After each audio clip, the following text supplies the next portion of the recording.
Lección 8. La metafísica realista.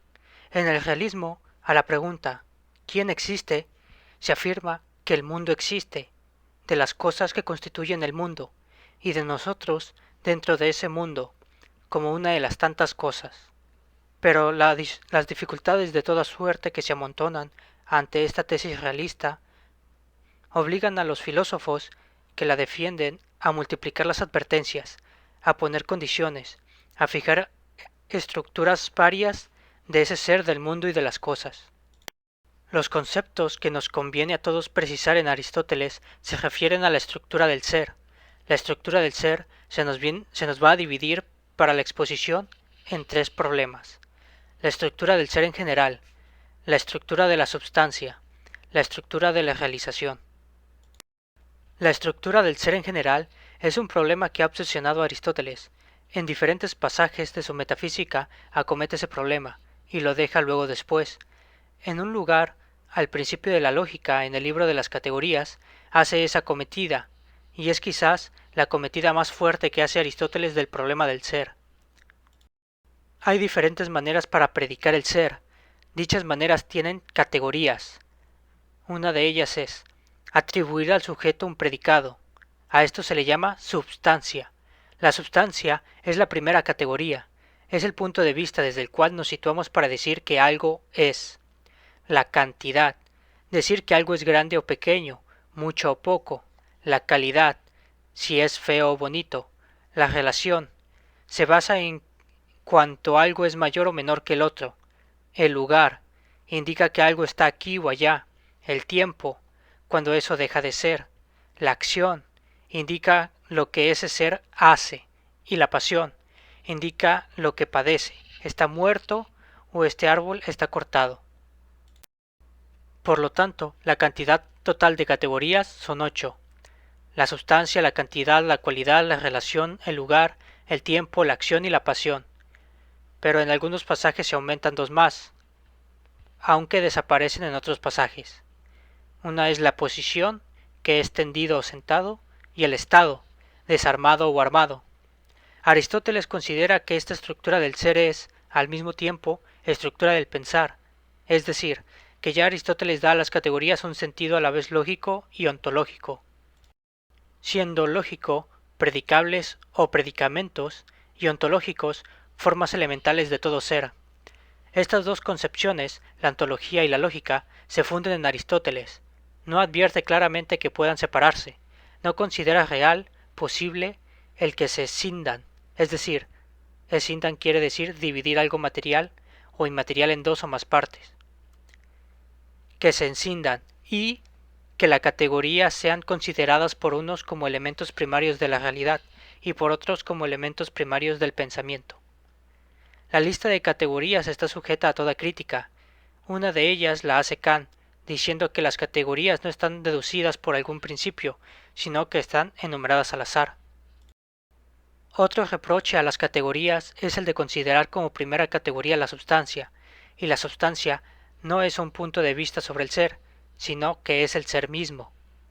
Hay una encrucijada en donde las tesis metafísicas del realismo y del idealismo van a separarse. El realismo considera a las categorías como elementos ontológicos del ser mismo, mientras que el idealismo las considera unidades sintéticas del pensamiento. La substancia es, para Aristóteles, lo que existe, pero no solo lo que existe, sino lo que existe en unidad indisoluble con lo que es, con su esencia, y no solo con su esencia, sino con sus accidentes, de modo que la substancia responde primero a la pregunta ¿quién existe? La respuesta es la substancia. ¿Y qué es eso que existe? Pues un vaso, un objeto que tiene esta forma, esta materia, esta finalidad, estos caracteres, etc. De manera que toda substancia tiene una estructura dual de existencia y consistencia, es decir, esencia.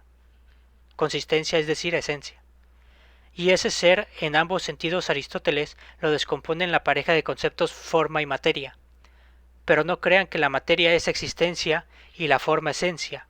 La materia y la forma constituyen una unidad que se llama la substancia, unidad que es indivisible, ya que si lo fuera dejaría de ser lo que es. La substancia es justamente la unidad de materia y forma en la existencia individual. Lo general no existe, el hombre no existe, lo que existe es este hombre. El hombre en general, que es la esencia del hombre, es la forma en que cada hombre individual se da, pero lo que existe es la unión sintética de forma y materia en este hombre determinado que es la substancia. La forma sin materia, la esencia, puede llegar a ser sujetos de juicio. Nosotros podemos preguntarnos, ¿qué es ser hombre? Y podemos contestar, ser hombre es esto, lo otro, lo demás. Es decir, podemos tomar la humanidad, lo humano, la esencia de lo humano, como sujeto de un juicio y predicarle un cierto número de predicamentos esenciales. En este sentido, podría considerarse la esencia como substancia también, y Aristóteles algunas veces lo hace así, y la llama substancia segunda, terminología que fue luego recogida por Santo Tomás. A la forma y materia existe otra pareja de conceptos los cuales son real y posible. La materia tiene posibilidad y la forma imprime realidad. La materia tiene posibilidad en tanto en cuanto recibe forma. Lo real no es real en tanto y cuando procede de lo posible. De lo posible puede predicarse que no es posible lo contradictorio, lo cual es una inspiración de Parménides para Aristóteles. Por último, hay otra pareja de conceptos que también suele corresponder a las dos parejas anteriores, y es la de acto y potencia, siendo acto el resultado del advenimiento del ser, y potencia materia en tanto y en cuando va a ser. La potencia, pues, está con el acto en la misma relación que lo posible con lo real, y la materia con la forma, pero la materia con la forma está en una relación estática, como contemplada desde la eternidad metafísica. La posibilidad con la realidad en una relación lógica, la ausencia de contradicción define la posibilidad, y la transformación en sustancia, la realidad. Pero la pareja de conceptos de acto y potencia están en una concepción o intuición dinámica, en la génesis de las cosas. De esta manera, desde este último punto de vista, la substancia en Aristóteles se nos presenta bajo tres conceptos: aspecto ontológico, metafísico, unidad existencial de forma y materia; aspecto lógico, como predicabilidad del sujeto; y aspecto genético, como actuación de la potencia. Este aspecto genético nos permite la realidad no como realidad, sino como realización; la substancia no como forma de una materia, sino como formación; el acto no como acto de una potencia, sino como actuación.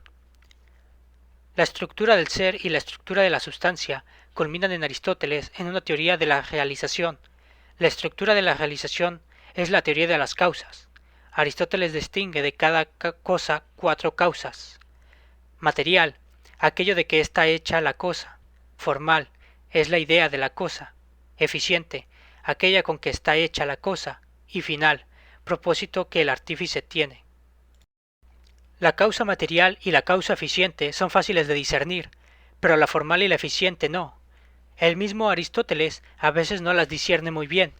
La causa final, dirán ustedes, es bien clara, es el propósito que el artífice tiene. Pero el propósito que el artífice tiene, ¿cuál es? Si el propósito que el artífice tiene es crear un objeto, el cual a su vez sirva para algo, ¿cuál es su propósito? La relación del objeto o aquello otro para lo cual el objeto sirve. Si es esto último, podremos replantear la pregunta y decir aquello otro para que el objeto sirve es a su vez el último fin que ha tenido el artífice. ¿No será sino un medio para otro fin ulterior? Y tendremos aquí una progresión infinita, como la que vimos en la sucesión del ser necesario y el ser contingente. Pero podemos detenernos y decir, el propósito del artífice es la creación del objeto. Tal sucede, por ejemplo, en las obras de arte, que no tiene otra finalidad más que el ser lo que son, y entonces, en este caso, la causa final se confundiría con la causa formal. ¿Por qué? ¿Por qué es la causa formal? Es la idea de la cosa, la idea de la esencia de la cosa, la idea de lo que la cosa es. Antes de que la cosa sea, ya está en la mente del artífice, y el artífice, antes de que la materia reciba esa esencia y se convierta en la substancia, tiene la esencia previamente pensada. En este caso, la causa final coincidirá con la causa formal, y tal sucede en Dios. Cuando Dios piensa la esencia de las cosas, ese pensamiento es al mismo tiempo creador, y por eso las cosas son al mismo tiempo producto del pensamiento de Dios y fines que el pensamiento se ha propuesto. Toda la metafísica de Aristóteles está dominada por la idea de forma esencial y de finalidad, y en el fondo de la substancia. Cada substancia individual es para Aristóteles el resultado, el producto de una elaboración semejante. Por eso la teoría de la causalidad de Aristóteles constituye el polo opuesto de la teoría de la causalidad entre nosotros los modernos hoy. Para nosotros los modernos, la causalidad es la notación de los sucesos que acontece a lo largo del tiempo, en el mundo, según leyes regulares, pero para Aristóteles la causalidad es la estructura de la realización de lo eterno, en la eternidad, fuera del tiempo. Para Aristóteles, Dios crea el mundo lo mismo que un artífice a su obra, pero como Dios no está en el tiempo, crea su obra con solo pensarla. En suma, para Aristóteles, el mundo, este mundo en que vivimos, el mundo sensible de las cosas tangibles y visibles, es al mismo tiempo un mundo inteligente. Las sustancias son, existen, y además de ser y existir son inteligibles. Nosotros podemos comprenderlas. ¿Y por qué podemos comprenderlas? Porque han sido hechas inteligentemente. Si no hubieran sido hechas inteligentemente, racionalmente, serían para nosotros incomprensibles. ¿Qué son comprensibles para nosotros? ¿Por qué son comprensibles para nosotros? Pues porque tienen y están impregnadas de inteligibilidad. Son inteligibles porque su ser se descompone en el ser puro y simple existencial y en la esencia inteligible. Perdura en Aristóteles el postulado parmenídico de que el ser es inteligible, de que el ser es idéntico al pensar, de que entre el ser y el pensar no hay diferencia radical. Para Aristóteles, también la naturaleza, el mundo de las cosas son inteligibles. Podemos conocer su esencia, las concebimos metafísicamente como impregnadas de inteligibilidad. Y esta impregnación se debe a su origen inteligente. Son la obra de un Dios inteligente. La metafísica de Aristóteles culmina en una teología. Su teología es la garantía de la inteligibilidad, es decir, que puede ser comprendido o entendido, de lo real. Aristóteles tiene inmediatamente detrás de la metafísica una teoría del conocimiento, que se pliega perfectamente a esta metafísica teológica finalista.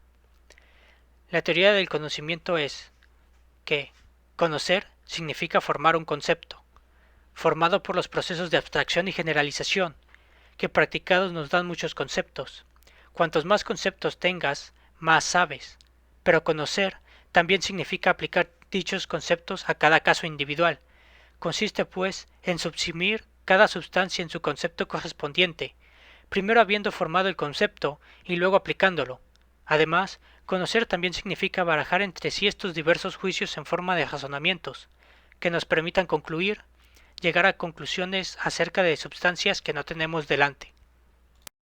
El universo, para Aristóteles, sería una colección sistemática de sustancias, ordenadamente clasificadas, y todas estas sustancias están clasificadas y jerarquizadas, unas más amplias que otras, esencias que son superiores a otras, y todo este conjunto culmina en la idea suprema de Dios, que es causa primera y fin último de la realidad. El hombre es un ser entre muchos otros de los que constituyen el universo, pero este ser humano tiene el privilegio sobre los demás seres de tener una chispa de pensamiento, de participar en la inteligencia divina. Por lo tanto, la finalidad del hombre en el mundo es clara, es pensar. La metafísica realista tiene ciertas tesis que dan respuesta a la pregunta ¿qué existe? Y esas pueden ser: existe las cosas como inteligibles, existe inteligencia, pensamiento, Dios. El hombre es una de las cosas que existe. El hombre es relativamente inteligente, participa en la inteligencia que existe. El hombre conoce lo que las cosas son y qué las cosas son. La actividad suprema del hombre es el pensamiento.